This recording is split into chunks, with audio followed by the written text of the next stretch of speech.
नमः शिवाय। आज हम शिव पुराण कथासार का तीसरा खंड पढ़ने जा रहे हैं। रुद्र संगीता सती खंड। ब्रह्मा जी से देवी संध्या एवं कामदेव का प्राकट्य।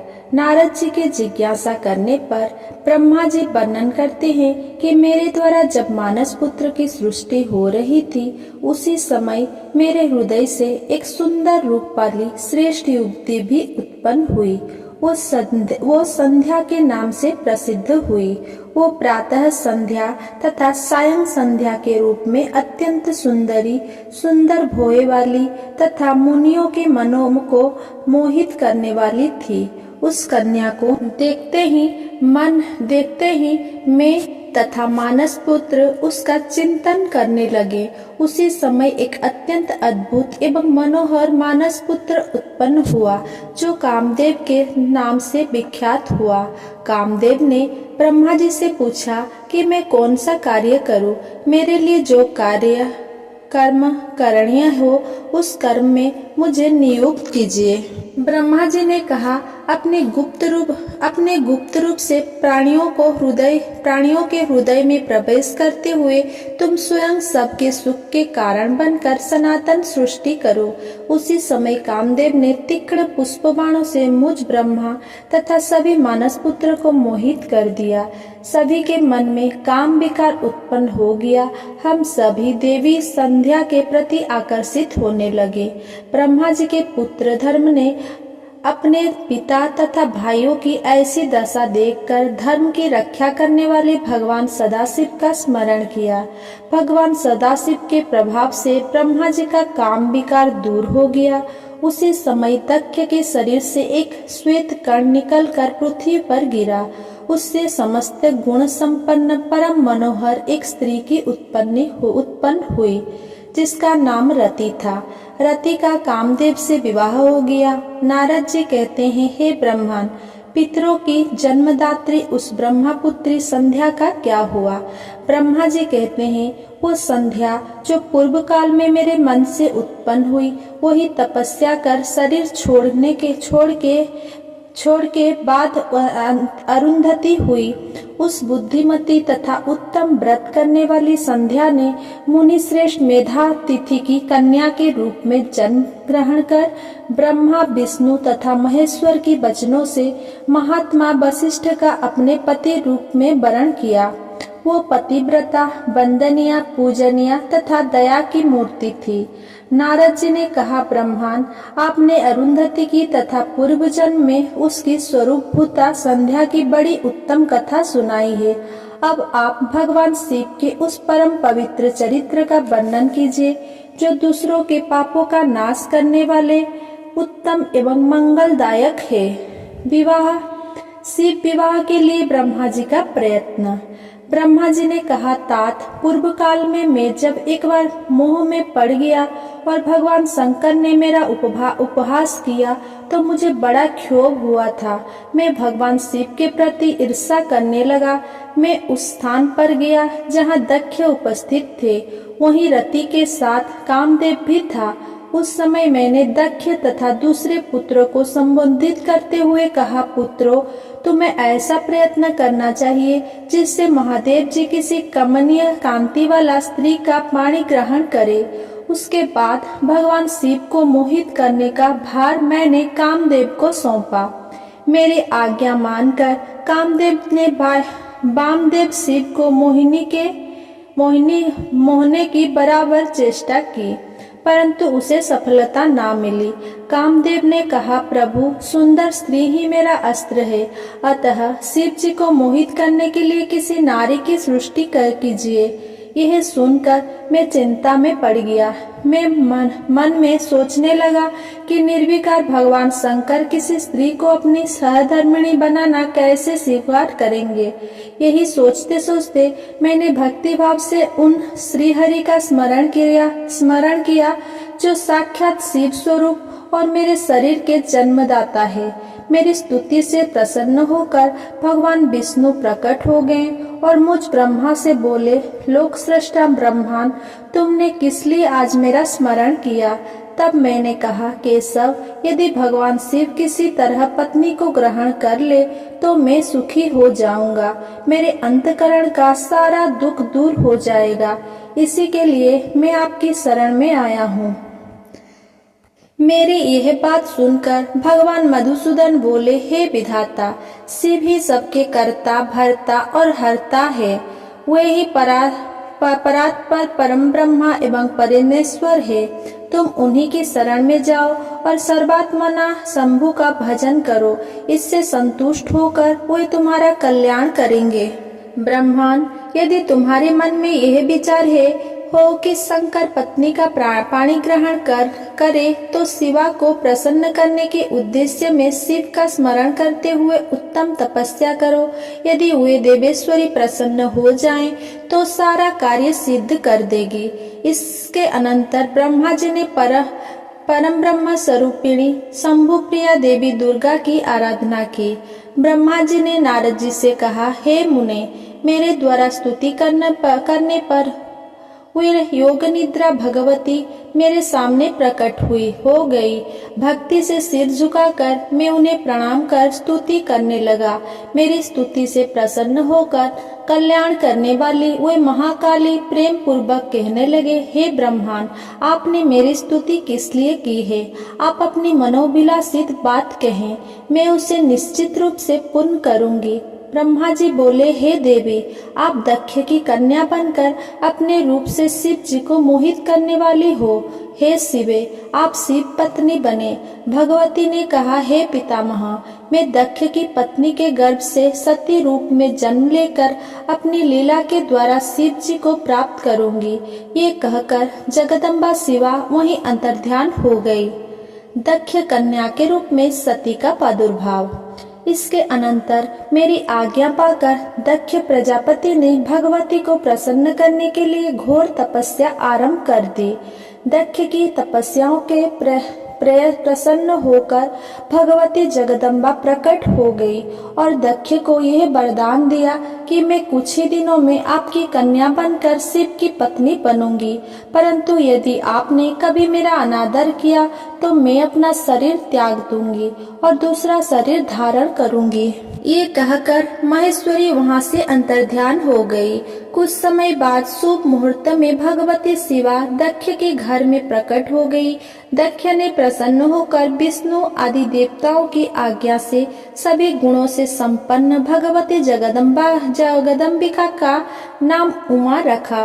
कुछ समय व्यतीत होने के अनंतर युवावस्था प्राप्त होने पर परमेश्वरी सती महेश्वर को पति रूप में प्राप्त करने की इच्छा से माता की आज्ञा से तपस्या करने लगी। विष्णु आदि सभी देवता एवं मुनिगण सती देवी का तपस्या का दर्शन कर आश्चर्यचकित हो गए। वे सभी सती देवी को प्रणाम कर भगवान शिव को परम धाम कैलाश को चले गए। वहाँ सभी देवताओं तथा ऋषियों ने भगवान शंकर की स्तुति की। उनके स्तुति से प्रसन्न होकर भगवान शंकर ने उनके आने के कारण पूछा। सभी देवताओं और ऋषियों ने भगवान शिव से आग्रह किया कि विश्व हित के लिए तथा देवताओं के सुख के लिए परम सुंदरी सती को पत्नी के रूप में ग्रहण करे। हे प्रभु, वे शिवा सती नाम से दक्ष पुत्री के रूप में अवतीर्ण हुई है। वे दृढ़ व्रत में स्थित होकर आपके लिए तप कर रही है। वे महातेजस्विनी सती आपको पति रूप में प्राप्त करने की इच्छुक है। हे महेश्वर, उन सती के ऊपर कृपा कर उन्हें वर देकर उनके साथ विवाह करने की कृपा करे। भक्त वत्सल भगवान शिव जी ने तथास्तु कहकर उनके निवेदन को स्वीकार कर लिया। शिव और सती का विवाह। सती की तपस्या से प्रसन्न होकर भगवान शंकर प्रकट हो गए और भगवती सती को पत्नी रूप में स्वीकार करने का वर प्रदान कर दिया। इसके अनंतर ब्रह्मा जी की सन्निधि में दक्ष के यहाँ शिव सती का विवाह समारोह पूर्वक संपन्न हुआ। विवाह के अनंतर भगवती सती और भगवान शंकर अपने स्थान कैलाश पर पधार गए। कैलाश तथा हिमालय पर्वत पर शिवा और शिव के विविध व्यवहारों का विस्तार पूर्वक वर्णन करने के पश्चात ब्रह्मा जी ने कहा, मुनि, एक दिन की बात है, देवी सती ने भगवान शंकर से जीवों के उद्धार के लिए तत्व ज्ञान प्राप्त करने की इच्छा व्यक्त की। भगवान शंकर ने अपनी भार्या सती से उत्तम ज्ञान का प्रतिपादन करते हुए नवधा भक्ति का स्वरूप का विवेचन किया। सती मोह की कथा।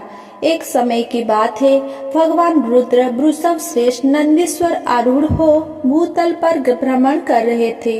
घूमते घूमते उन्होंने दंडकारण्य में लक्ष्मण सहित श्री राम को देखा, जो अपनी प्यारी पत्नी सीता की खोज करते हुए हे सती ऐसा उच्च स्वर से पुकारते तथा बारंबार रोते थे।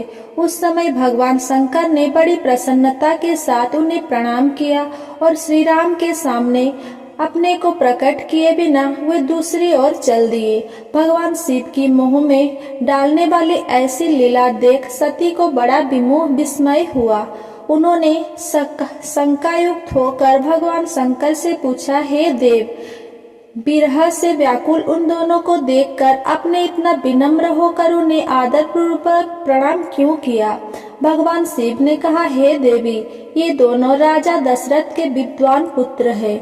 बड़े भाई राम भगवान विष्णु के संपूर्ण अंश से प्रकट हुए हैं। छोटे भाई लक्ष्मण शेषावतार है। वे जगत के कल्याण के लिए इस पृथ्वी पर अवतीर्ण हुए हैं। भगवान शिव की यह बात सुनकर भी सती के मन में विश्वास नहीं हुआ। शिव ने कहा, यदि तुम्हारे मन में मेरे कथन पर विश्वास नहीं है तो श्री राम की परीक्षा कर लो, जिससे तुम्हारा भ्रम नष्ट हो जाए।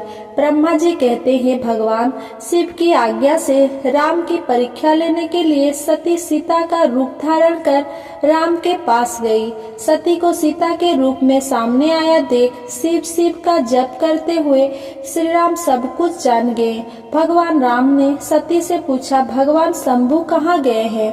आपने अपना स्वरूप त्याग कर किस लिए यह नूतन रूप धारण किया है?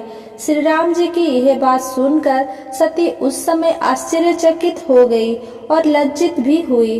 उन्होंने कहा, हे राघव, मैंने उनकी आज्ञा लेकर आपकी परीक्षा की है। अब मुझे ज्ञात हो गया कि आप साक्षात विष्णु हैं। आप शिव के बंधनीय कैसे हो गए? कृपा कर आप मेरे इस संशय को दूर करें।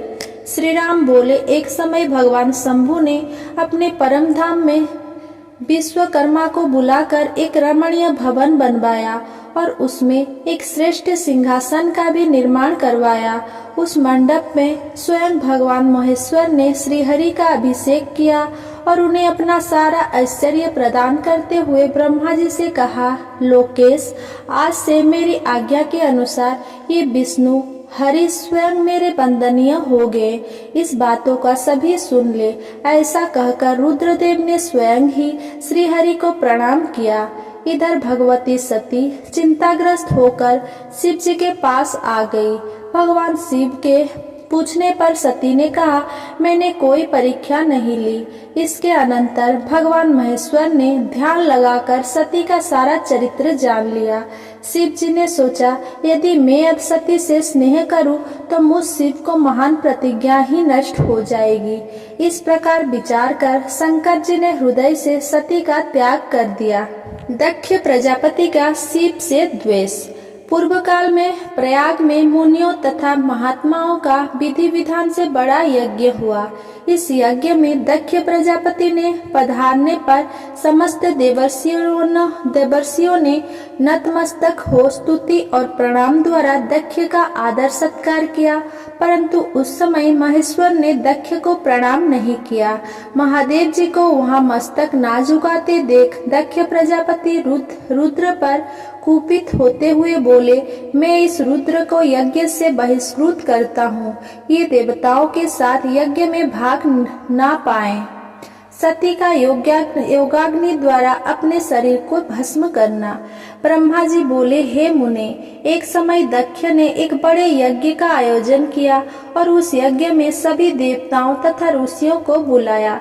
देवता तथा ऋषिगण बड़े उत्साह के साथ उस यज्ञ में जा रहे थे। सती का जब यह मालूम हुआ कि मेरे पिता दक्ष ने बड़े यज्ञ का आयोजन किया है, तो उन्होंने भगवान शंकर से कहा वहां जाने की अनुमति मांगी।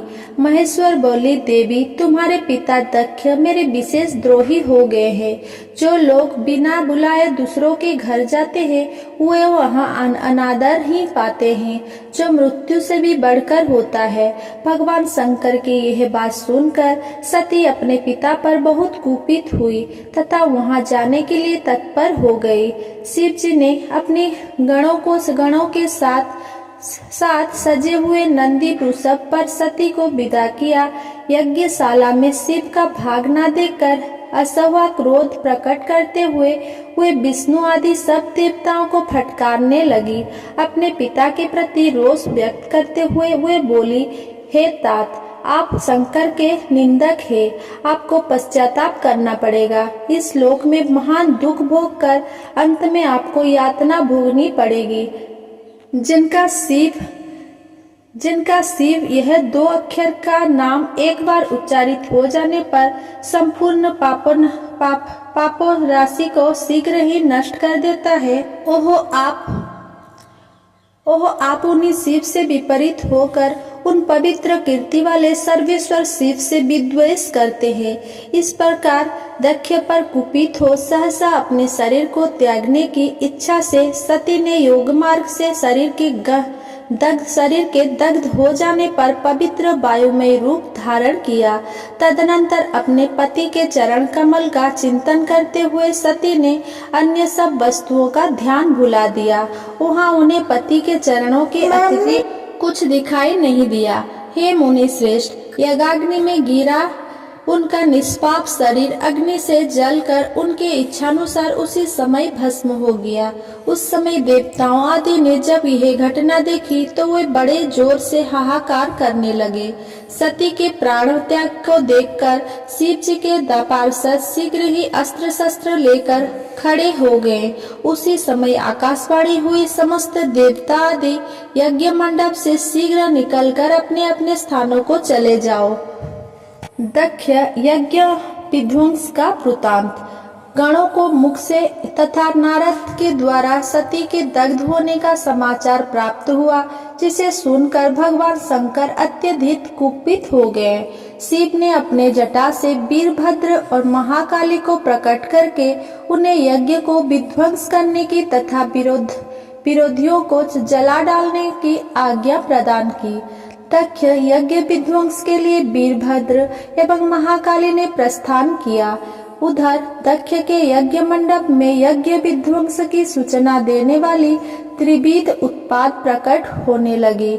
बहुत से भयानक अपशकुन होने लगी। इसी बीच आकाशवाणी हुई, ओ दक्ष, तू महामूढ़ और पापात्मा है। भगवान हर की ओर से तुझे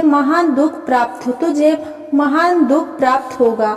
जो मूढ़ देवता आदि तेरे यज्ञ में स्थित है उनको भी महान दुख होगा।